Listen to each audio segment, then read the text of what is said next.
American conservatives who vote conservative, but are not necessarily quote unquote MAGA.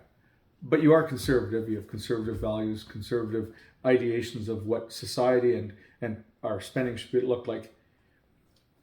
Unfortunately, Mr. Trump's game of four dimensional chess is impacting you at a higher level than others because you actually do know better, you think more, but you keep thinking that maybe he will change. Maybe it'll just be these policies that I really wanted, but not the rest of this that I didn't need. Well, you're wrong. He's giving you everything. And what comes on the platter with Donald Trump when he's playing this game of four-dimensional chess of complete BS is that it is a splatter gun of horse manure. And it ain't pretty, but it's what you get. You take a big fire hose, put on the other end a pumper, hook it up to horse manure and spray it. That is Mr. Trump's policy on everything. He is just going to spray horse shit. And it's four-dimensional chess because no one knows how to deal with it. So he gets away with the things that he really wants, which is to enrich himself and the very, very, very wealthy of not just America, but of the world. Mr. Putin, Mr. Musk, who, like a South African, Canadian, Australian as well, now grounded in the United States, was there illegally, admittedly by his brother, they were there illegally, and now he's the top dog looking for savings within the expenditures of the United States when he owns companies that take billions of dollars out of the coffers of the United States every year. And that's the guy you're going to trust? You guys got played. You guys and women got played.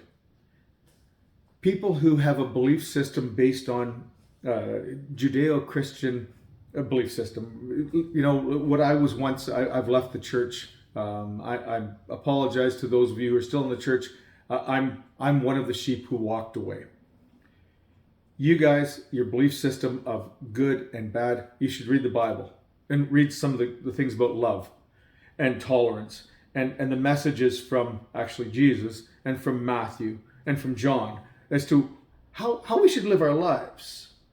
And if you read those passages in the Bible, you'll look at Mr. Trump and you'll say, he is not an emissary from God. He's not.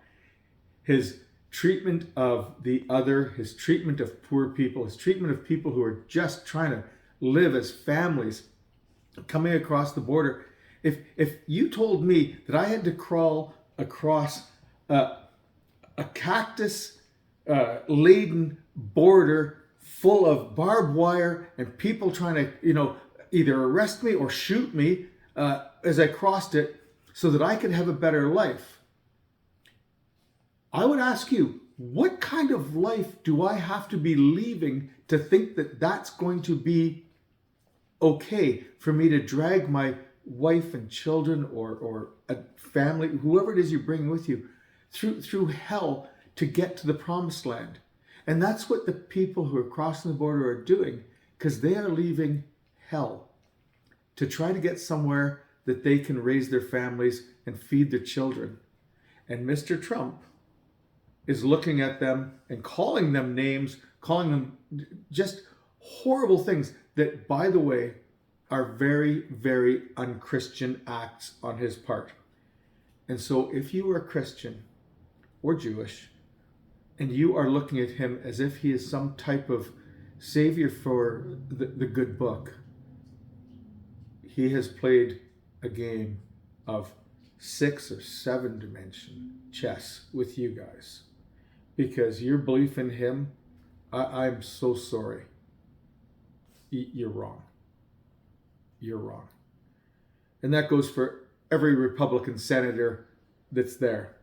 The House members, I think that they're the ones that are eating the men on the chessboard, because the Republican House members, I won't say all of them, but the vast majority of them are as dumb as stumps.